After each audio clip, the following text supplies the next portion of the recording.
안녕하세요. 크립토TV입니다. 오늘은 비트, 이더, 리플, 솔라나까지 어떤 호재가 숨어 있다는 건지, 그리고 지금 사도 돼요에 대한 명확한 답도 말씀을 드려보겠습니다. 자주 현황을 체크할 필요가 있을 것 같아요. 현재 어디쯤 와 있을까? 제가 자주 말씀드린 게 코인베이스 앱 다운로드 순위가 좋다. 왜냐하면 오래된 지표이기도 하지만 확인이 굉장히 간단하죠. 그래서 다시 한번 가지고 와봤는데요. 제가 이렇게 자주 쓰는 이 사이트는 더 블럭이라는 사이트에서 앱 사용량 이쪽 카테고리를 가시면 확인을 하실 수 있습니다. 바이낸스다, 크립토닷컴이다, 크라켄이다 많이 있는데 코인베이스 노란색만 딱 누르면 얘만 이제 남아 있거든요. 그래서 한번 복습을 해보도록 하겠습니다. 제가 빨간색으로 표시한 거는 과거에 사이클 탑 때, 정점대를 나타내죠. 자, 17년 12월에도 1위를 당당히 기록을 했었고, 21년도에는 기억나시겠지만 상반기에 한 번, 하반기에 한 번 사이클 탑 또는 뭐 불장이 두 번이 있었습니다. 그러니까 요거와 다르게 굉장히 오래 갔었죠. 뭐 상반기에도 1위 했었고 뭐 1위, 2위, 3위, 5위 뭐 이런 식으로 계속 가다가 조금 부담이 맞고 떨어졌다가 또 하반기에도 1위를 한 번 했었거든요. 1위, 2위, 3위, 5위 이런 식으로 사이클 탑 때는 1위를 뭐 대략 찍더라 이렇게 우리가 공부를 했었고, 자 요때는 이제 사이클 탑은 아니고 로컬 탑, 뭐 작은 소봉우리였죠. 24년도 3월 달 비트코인 1억 찍었을 때 약 33위 정도 했던 기억이 나고요. 24년 11월 트럼프 당선되고 요때는 좀 이때랑 마찬가지로 이렇게 막 지지지직 거리죠. 자 24년 11월, 12월, 1월, 2월 초까지 갔습니다. 이때 계속 10위권 언저리에서 놀았다. 뭐 한 9위, 8위, 10위, 12위 뭐 이런 식으로 계속 갔었어요. 그러면 최근엔 몇인가? 제가 16일에 확인했을 때 126위로 최고가를 기록을 했는데 7월 18일 보니까 또 100위 정도 됐더라고요. 여러분들이 확인하실 때는 조금 더 뭐 올라갈 수도 있고 내려갈 수도 있죠. 매일 좀 확인을 해보시면 좋겠다. 근데 이게 절대적인 지표는 아니에요. 여러 가지들 감안을 하셔야 되는데 그냥 확인하기가 쉬우니까 제가 종종 말씀을 드리는 거고. 자, 근데 이거 좀 확인이 어려우시면 트위터에서 코인베이스 앱 랭크봇이라고 팔로우를 하시면 메일처럼 이렇게 알려주죠. 자, 현재가 100위였고 한 126위까지 저번 뭐 17일에 올라왔었다. 이렇게 확인을 할 수 있습니다. 금융 순위가 아닙니다. 전체 앱 순위지 금융에서는 뭐 쉽게 1위, 2위 할 수 있기 때문에 전체 앱 다운로드 순위라는 거를 참고를 해주시면 될 것 같습니다. 또 다른 현황, 제가 이것도 소개를 해드렸었죠. 구글 트렌드. 최근 1년 기준으로 제가 비트코인, 이더리움, XRP, 솔라나 이렇게 최강 코인들 4개를 한번 뽑아봤습니다. 근데 구글 트렌드는 조심할 게 기간을 어떻게 설정하느냐에 따라서 항상 기준점, 100점짜리 기준점이 있었죠. 자, 최근 1년 기준으로 가장 높았던 이 기준점을 보니까 24년도 11월 10일경에 트럼프가 당선이 됐던 그때가 비트코인이 100이구나. 여기가 기준으로 해서 최근의 순위를 보니까 비트코인이 48 정도까지 올라왔구나. 그러니까 24년도 11월 기준으로 절반 정도 비트코인이 검색어라든지 여러 가지 순위가 올라왔음을 쉽게 확인을 할 수가 있을 것 같습니다. 또 하나 확인할 수 있는 게 비트는 100을 찍었지만 이때 당시는 XRP, 이더리움, 솔라나 바닥이었죠. 근데 XRP가 한 16인가 밖에 안 됐다가 얼마 안 가서 막 뒤로 치솟아서 거의 한 60쯤까지 올라온 것 같아요. 물론 이더리움과 솔라나는 이때도 좀 잠잠하긴 했지만 그래서 이게 좀 뒤에 올라오는구나. 이걸 또 확인을 할 수 있었죠. 자, 지금 현재 기준으로 보면 이때를 기준으로 해서 비트가 48, 이더리움 9, XRP 32, 솔라나 4.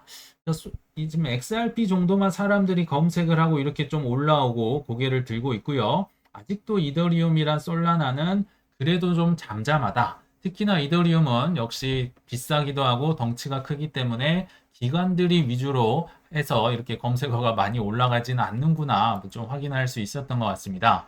마지막으로 제가 여러 가지를 알아보고 있는데 한국에도 비슷한 게 있습니다. 전 세계적으로 코인베이스가 있다면 한국엔 업비트가 있겠죠. 자, 모바일 인덱스 인사이트라는 제가 보니까 앱은 없어요. 그냥 사이트에서 치시면 뭐 한국에서 누가 만들어 놓은 이런 사이트에서 업비트의 다운로드 순위를 확인할 수가 있습니다. 그래서 역시 최근 1년 기준으로 여기도 이제 갤럭시가 있고요. 아이폰 기준으로 순위가 있는데 한국 분들은 대부분 이제 갤럭시를 쓰기 때문에 특히 연세가 있을수록 제가 갤럭시 거를 가져와 봤는데요.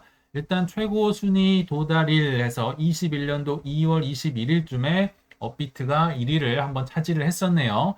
그러니까 4월에 정점이 왔었지만 21년도 2월 말쯤에 한국인들은 이미 다운을 다 받았구나, 조금 빨랐구나 확인을 할 수 있겠죠. 최근 1년 기준으로 이제 요때는 사이클 탑이었고 24년 11월은 로컬 탑, 그러니까 사이클은 끝나지 않은 상태에서 소봉우리였잖아요. 근데 여기 확인을 해보시면 의외로 업비트 순위가 꽤나 높습니다. 자, 11월 14일에 4위를 기록했고요. 11월 25일에도 1위를 기록했습니다. 아니 21년도도 1위인데 11월 달에도 1위를 기록했어요. 그리고 25년 2월 초까지 코인베이스도 마찬가지지만 이게 굉장히 오래 갔었거든요. 그래서 이때도 8위를 기록할 정도로 뜨거웠다. 그러니까 코인베이스보다는 좀 신빙성이 떨어진다는 겁니다. 왜냐하면 한국인들은 너무 뜨거워서 그냥 웬만하면 1위를 찍어버린다는 거죠. 뭐 사이클 탑이나 로컬 탑을 구분하긴 힘들어요. 뭐 똑같이 1위니까. 최근에 제가 확인해 보니까 아직은 7월 16일이 22위를 기준으로 1위를 향해 달려가고 있는 거죠. 아마 조만간 좀 더 올라가면 1위를 찍지 않을까 생각이 들었는데요. 그래서 업비트가 국내 기준으로 1위를 찍는다든지 혹은 아까 앞선 코인베이스가 10위 근처, 10몇이다 이런 식으로 올라오면 서서히 긴장을 하고 적어도 로컬 탑 근처까지는 왔구나. 사이클 탑까지는 갈 수도 있고 안 갈 수도 있겠죠. 그래서 로컬 탑 근처로 오면 분할 매도로 서서히 팔고 있어야 된다라고 생각을 합니다. 가다가 떨어질 수도 있고 계속 팔릴 수도 있는 거겠죠. 저는 그렇게 할 예정이다. 참고로 말씀을 드립니다. 자, 이제 본론으로 들어가서 아까 이더, 리플, 솔라나까지 큰 호재 어떤 게 있는지에 앞서서 연관이 돼 있는 겁니다. 한눈에 보는 그들의 계획 변천사, 그들의 과거 계획을 살펴보고 이들의 최종 목적지를 알면 우리의 코인들도 그 목적지에 얼마나 갈 것인가, 누가 해당이 될 것인가 알 수 있을 것 같아요. 그래서 오늘은 세력 대표로 블랙락이 했던 행보들을 한번 살펴보도록 할 텐데, 일단은 최초에 이제 테더라든지 서클이 스테이블 코인을 만들었었죠. 근데 이때까지만 해도 블랙락이 개입을 하지는 않은 것으로 보입니다. 근데 제가 굳이 넣은 이유는 자, 테더나 서클 이런 회사가 만약에 우리 같으면 거래소 만들어서 달러나 그냥 원화로 팔면 되지 이렇게 생각을 했겠지만 야, 이 친구들은 참 대단했구나. 왜냐하면 스테이블 코인이라는 우리가 생각할 땐 쓸데없는 걸 만들어서 이게 중간에 있는 쓰리 쿠션이잖아요. 그래서 요걸 사서 다시 한번 코인을 사게 하는 시너리지 효과를 가져갈 수 있도록 만들었구나. 이 친구들도 참 천재구나. 물론 테더는 이제 중국계이긴 하지만 굉장히 똑똑한 친구들이구나. 이렇게 이제 시작을 해서 이 코인 업계를 장악을 해갔을 겁니다. 근데 블랙락이다 뭐다 하면서 전통 금융들은 사실은 자기 밥줄을 이렇게 침범하는 거기 때문에 싫어했겠죠. 배제를 하고 억압을 했었는데 나중에 깨달았을 겁니다. 야, 이거 못 막는 거네. 테더 보십시오. 이게 엄청난 바퀴벌레 같은 생명력으로 살아남죠. 이제는 거의 죽을 수 없는 단계에 이르렀는데 못 막는구나. 그러면 우리가 차지해야겠구나. 항상 이렇게 월가는 나갔었잖아요. 그래서 블랙락이다 여러 가지 세력들이 22년 위주로 이제 좀 많이 작업을 한 것 같습니다. 그 전부터 하긴 했겠지만 그 대표적인 예가 블랙락이 서클에 4억 불 정도를 투자를 합니다. 물론 피델리티랑 다른 데랑 섞여서 이제 그 서클에 관련 투자를 한 거긴 한데요. 아시겠지만 이게 별 금액이 아닌 것 같아도 22년도는 굉장히 힘들었던 시기입니다. 투자가 아니라 그냥 버티기가 어려웠던 주식도 마찬가지지만 코인은 정말 많이 망했었잖아요. 그러니까 이때 당시 4억 불이면 굉장히 큰 금액이었을 텐데 스테이블 코인에 이 블랙락이 먼저 투자를 한 걸 알 수가 있겠죠. 그리고 마이크로 스트래티지에서도 굉장히 많은 돈을 투자해서 현재 기준으로 대주주 랭킹 2위입니다. 그럼 1위가 누굴까요?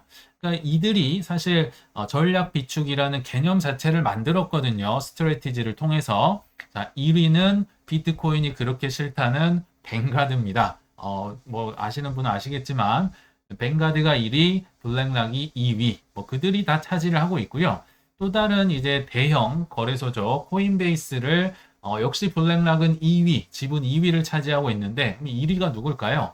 역시 비트코인을 싫어한다는 뱅가드입니다. 뱅가드 블랙락이 뭐 거의 코인을 대표하는 기업들을 죄다 지분을 들고 있네요. 투자를 이미 몽땅 해놨다는 거죠. 그리고 역시 비트코인 ETF가 없었을 때 또 다른 대체제였던 마라톤 디지털, 뭐 라이엇, 뭐 헛팔 이런 채굴주 4대 천왕이 있었잖아요. 모두 대주주로 차지를 합니다. 블랙락이 마라 디지털은 1위였고요. 다른 채굴 주식들도 3위, 2위 뭐 이런 식으로 많이 차지를 해놨었다. 그리고 갤럭시 디지털도 제가 알아보니까 3위 정도. 그리고 최근에 계속 소개를 해드렸던 비트 디지털이라는 비트코인 채굴하다가 이더리움 가즈아로 넘어간 기업에 알고 보니까 5%의 대주주였고 블랙락이 1위를 차지하고 있다. 아, 못 맞겠으면 다 차지를 해놓고 이제 판을 나중에 끌어올리고 뭐 오픈을 시키고 법을 개정하면 되겠죠. 이런 수많은 작업들이 뭐 22년, 뭐 이때는 뭐 20년도부터 했을 수도 있고요. 굉장히 오래 작업을 했었다. 그 다음에 이제 이들이 펌핑 작업을 해야 될 거 아니에요. 그래서 여러 가지 테마를 만듭니다. 스테이블 코인, 뭐 장악을 끝내놨기 때문에 이거 국채를 많이 뭐 매수를 한다는 명목으로 지니어스 법안, 이들이 주축이 돼서 통과를 시켰을 거고 대통령을 만들었을 거고 이분들이 다 진행을 했을 거라 생각이 들어요. 그리고 MSTR 스트래티지를 비트코인을 사면 그때는 ETF가 없었으니까 그 대체제로 더 많이 수익을 거둘 수 있다.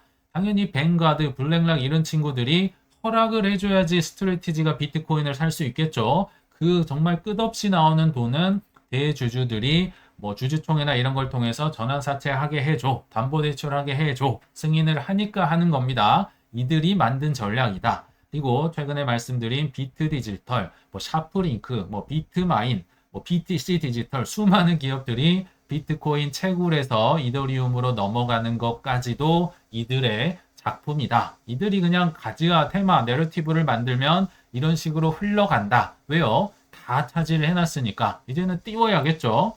그리고 앞서서 이제 뭐 가물가물 하실 수 있겠지만 블랙락은 이미 23년부터 주구장창 웨스트 쳤었죠. 비트코인, 그 다음 이더리움, 그 다음 RWA의 시대가 올 것이다. 23년도 6월 달에 사실 SEC가 바이낸스, 코인베이스 다 초토화를 해놓고 특히 바이낸스에 뭐 벌금 때리고 감옥 보내고 한 다음에 2주 뒤에 비트코인 ETF를 신청을 했었죠. 그래서 아는 분들은 이때 눈치를 탁 채고 엄청나게 사셨다.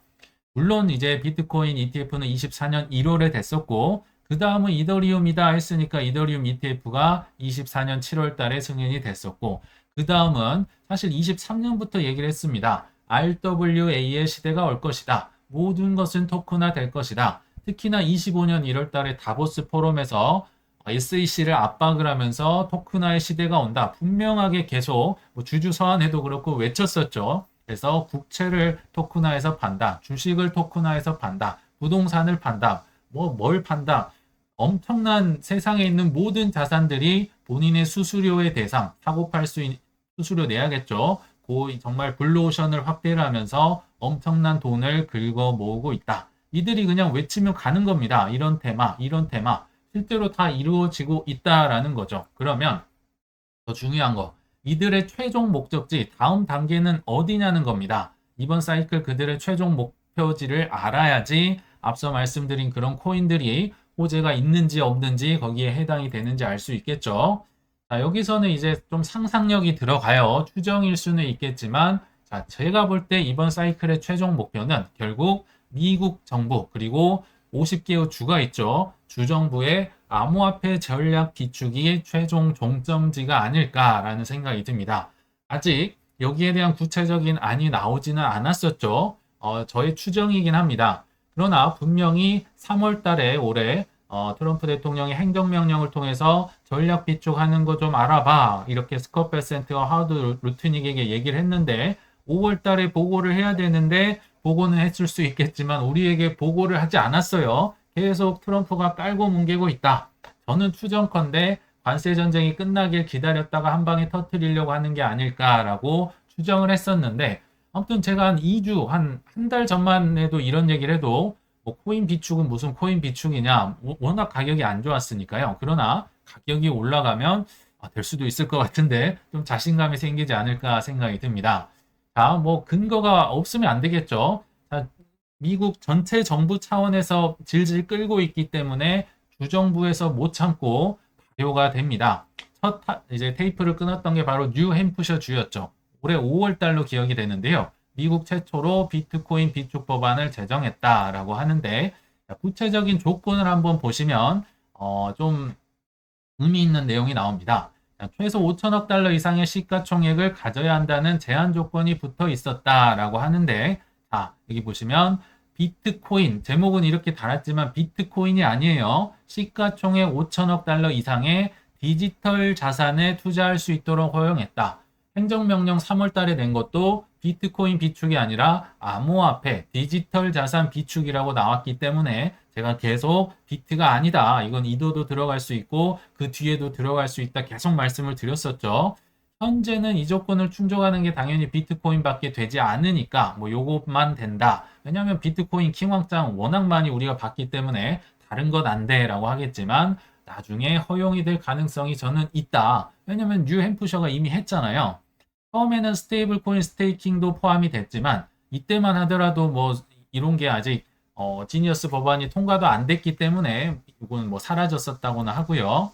그래서 제가 한번 좀 정리를 해봤습니다. 현재 완벽하게 주정부에서 전략 비축을 채택한 데는 뉴햄프셔랑 텍사스 정도 같아요. 다른 데는 뭐 조건이 있다든지 아니면 뭐 범죄로 이렇게 몰수한 것만 비축한다든지 이렇게 좀 불완전한 거거든요. 그런데 공통점을 보면요. 뉴햄프셔에서도 최소 5천억 달러 이상의 코인을 비축하겠다. 근데 한 번 넘었다가 떨어졌다가 막 이렇게 간당간당 하면 안 되겠죠. 자, 12개월 정도는 좀 유지를 해줬으면 좋겠다라고 하고요. 5%를 허용하겠다.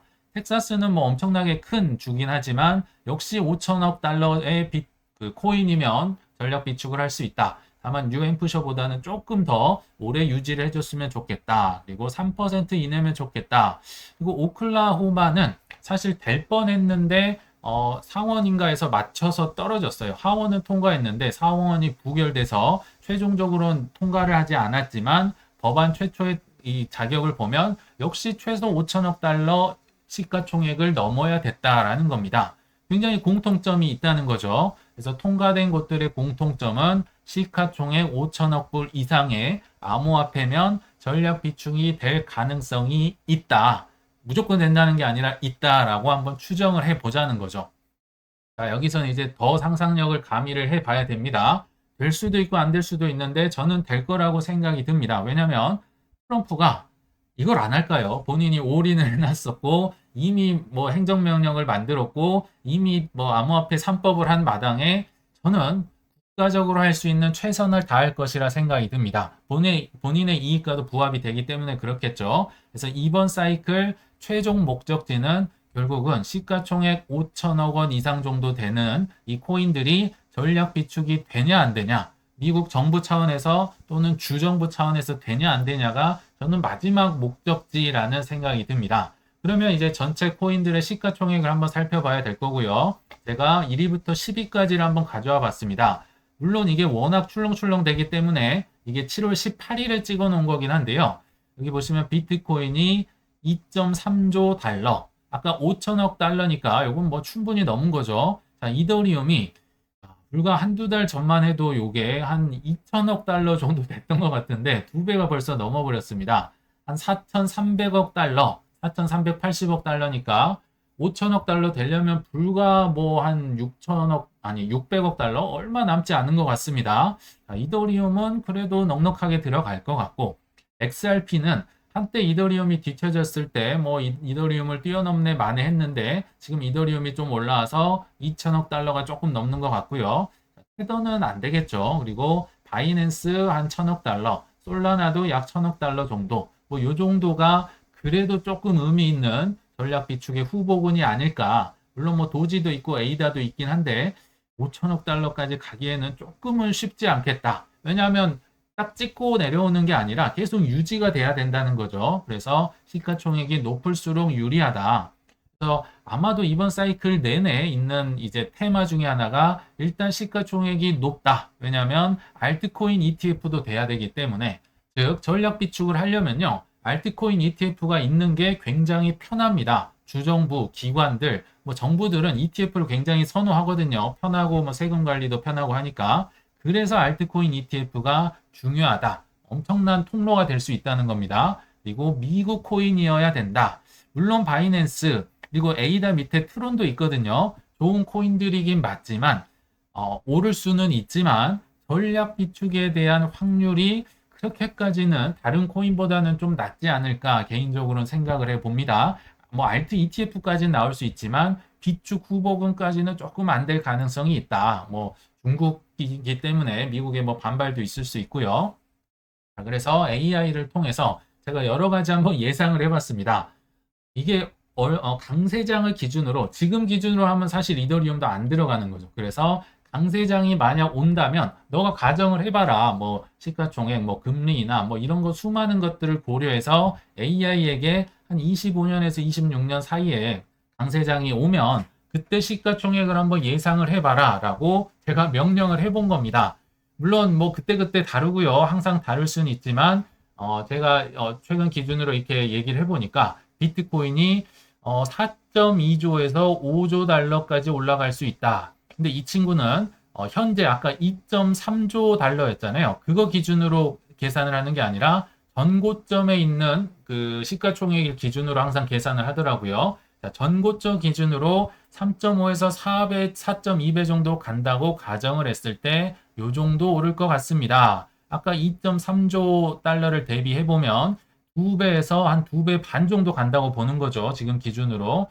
물론 틀릴 수 있어요. 한번 그냥 이건 참고 삼아 보는 거고. 자, 이더리움은 전고점 대비해서 한 3.5에서 4.8배 정도 가겠다. 그래서 아까 한 4,300, 4,400억 달러 정도 됐는데, 한 곱하기 4 정도, 3에서 4 정도 가지 않을까. 현재 가격 기준으로 한 3배 정도는 더 갈 수 있다고 보는 것 같아요. 넉넉하게 들어가겠죠. 전략 비축에 뭐 5천억 기준이라고 한다면. 그리고 XRP도 전고점에 한 3에서 4.5배, 뭐 500빌리언을 넘어가면 일단 자격은 되는 거니까 뭐 요거는 이제 들어는 갈 수 있는데 꾸준히 유지를 할 수 있느냐가 관건인 것 같고요. 근데 여기서 확인할 수 있는 건 다른 코인들에 비해서 시가총액이 낮으면 더 올라가는 게 맞잖아요. 근데 XRP는 유독 AI가 점수를 박하게 줍니다. 그쵸? 지금 이더리움, 뭐 비트코인보다도 못 올라가는 걸로 지금 나와 있잖아요. 이게 제가 여러 번 검색을 해봤는데 왜 그러냐면 워낙 SEC에게 괴롭힘을 많이 당했기 때문에 AI에게도 정말 찐이 박혀 있어요. 이게 해결이 안 되는 거예요. 이미 나는 자유로운 몸이 됐음에도 AI가 고정관념을 갖고 있을 정도로 XRP의 고통이 참 심했구나. 다른 애들보다 덜 쳐준다는 거죠. 좀 규제도 명확화되고 뭐 이제는 좀 달라지긴 했지만 그래서 아무튼 요 정도 올라갈 것 같다. 뭐 가격도 어느 정도 나오겠죠. 뭐 유출을 해본다면. 그리고 솔라나도 400빌리언에서 600빌리언.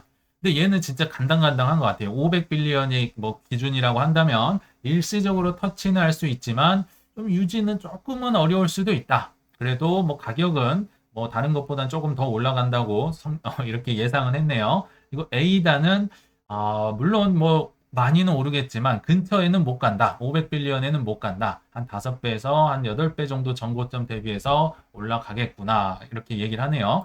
그래서 마지막으로 물어본 김에 하나 더 물어봤습니다.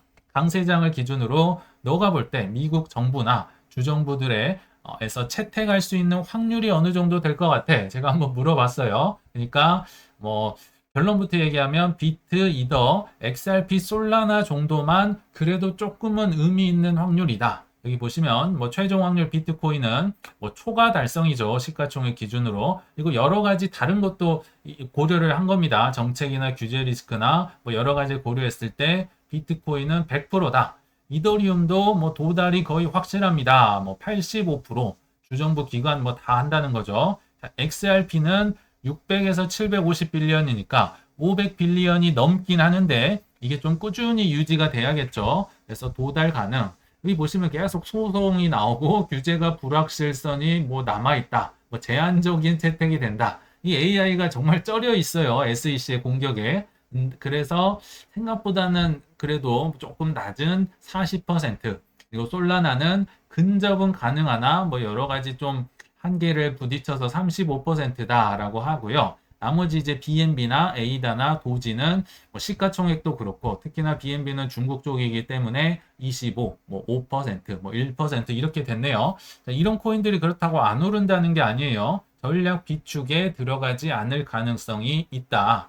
얘네들 솔라나까지는 그래도 어느 정도 기대감이 형성될 가능성이 있다. 일단은 비트 들어가고 이더 들어가고 그 다음 생각을 해볼 수는 있다는 거죠.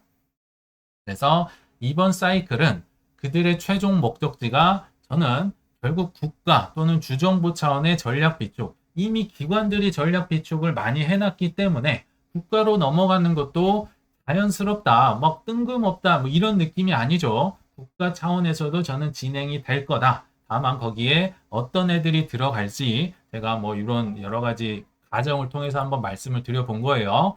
자, 그리고 마지막으로 결론을 한번 맺어볼 텐데, 뭐 중요한 질문 있죠. 아마 여러분들도 많이 들으실 수 있습니다. 그래서 지금 사요 말아요. 사도 되는 조건을 제가 명확하게 제시를 합니다. 이거에 확실하게 답을 할 수 있으면 지금 사도 되고요. 좀 머뭇거리시면 하면 안 되는 거예요. 사도 되는 두 가지 조건. 자, 첫 번째를 얘기 드립니다. 뭐 좋다면서. 자, 그러면 사신 이후에 사면 좋죠. 자, 산 이후에 오르면 좋은데 반토막에도 나는 더 살 수 있다. 여기에 흔쾌히 OK를 한다면 저는 지금 사도 된다고 생각이 듭니다. 한 이후에 항상 사람들은요, 상승만 생각을 합니다. 그래서 사도 돼요 라고 하는데 의외로 언제든지 조정이 나올 수 있고 떨어질 수 있다는 거 우리 24년도 3월 달에도 겪었고 24년도 11월, 12월, 1월에도 겪었잖아요. 하락에 미천이 드러나기 때문에 그렇습니다. 상승만 일어나면 아무 문제가 없어요. 그래서 우리 아마 겪어보셨겠지만 자, 올라갈 것 같아요. 그래서 여기 근처에 산 겁니다. 사도 돼요 해서 샀습니다. 근데 문제는 이렇게 가면 좋은데 그리고 실제로 최근 사람들이 아니라 예전 분들도 이때 사셨을 수가 있어요. 근데 어디서 차이가 난다? 갑자기 예상치 못하게 조정이 나오고 쭉 떨어지는 거죠. 그래서 그러면 이 떨어졌을 때 제가 반토막 정말 일주일 만에 반토막 날 수도 있고요. 한 달 만에 마이너스 70%, 80% 우리 많이 겪어보셨죠? 자, 이렇게 떨어지면 바이 더 딥, 뭐 DBDB딥을 할 수 있는 분인지 살 수 있어야 돼요. 왜냐하면 공부가 다 끝냈으면 그리고 뭐 여기에 대한 상승에 많은 공부를 하셨으면 당연히 떨어지면 또 좋아하셔야 되고 좀 어려워도 사실 수가 있다는 겁니다. 근데 산다는 것도 어떻습니까? 공부를 했다는 거고요. 공부를 했다는 건 조금은 욕심을 내려놓고 엄청 플러스 알파 뭐 10배, 20배 가고 싶으니까 다 태우고 싶지만 해지 자산, 현금을 남겨놓으셔야 여기서 사겠죠. 돈 없어, 돈 없어, 돈 없어 하는데 어떻게 삽니까? 그러다가 뭐 최근에 우리 겪었지만 결국 이제 본전 오니까 렛츠고 하는 거잖아요. 이러면 안 된다. 해지 자산, 뭐 제가 계속 삼성전자도 얘기했고, 뭐 SK텔레콤도 얘기했고, 별거 다 얘기했잖아요. 정말 둔감한 주식 또는 뭐 뭔가를 팔아야지 살 수 있기 때문에 판다는 행위 자체가 꽤나 오래 버틸 수 있다는 거죠. 또는 뭐 예금을 뭐 묶어 두시든지 아니면 현금 10%를 유지한다든지 뭐 금을 산다든지 국채를 산다든지 이런 식으로 하락장에도 살 수 있는 분들이 지금 사도 돼요 하면 충분히 살 수 있다. 그러면 이때 정말 많이 사가지고 정말 평단이 많이 낮아지거든요. 그러면 이 남들 렛츠고 할 때 이미 뭐 2배에서 3배까지는 또 수익을 거둘 수가 있는 거예요. 그래서 요거를 좀 말씀을 드렸고 두 번째 여기에 대답을 하시면 됩니다. 자산을 샀는데 잠을 잘 잘 수 있다. 평안하다. 별 걱정이 없다. 떨어져도 역시 같은 얘기입니다. 하락장이 대비가 돼 있냐는 거죠. 잠을 잘 잘 수 있다 하면 사셔도 되고요. 올라도 걱정, 떨어져도 걱정. 어떻게 해요? 팔아야 돼요? 말아야 돼요? 계속 요새 연락이 오는 게 이런 거예요. 언제 팔아야 돼? 떨어지면 더 걱정되고 올라도 막 안절부절하고 이러면 공부가 안 된 겁니다. 이 엄청난 변동성을 견뎌낼 재간이 없다. 이건 제가 한 얘기가 아니고요. 워런 버핏이 한 얘기입니다. 앞에 해당이 되면 투자, 뒤에 해당이 되면 투기라고 하거든요. 그래서 지금 사도 돼요가 궁금하시다면 저 두 가지 질문에 답을 스스로 해보신 뒤에 꼭 결정하시길 바라면서 이만 마치겠습니다. 시청 감사합니다.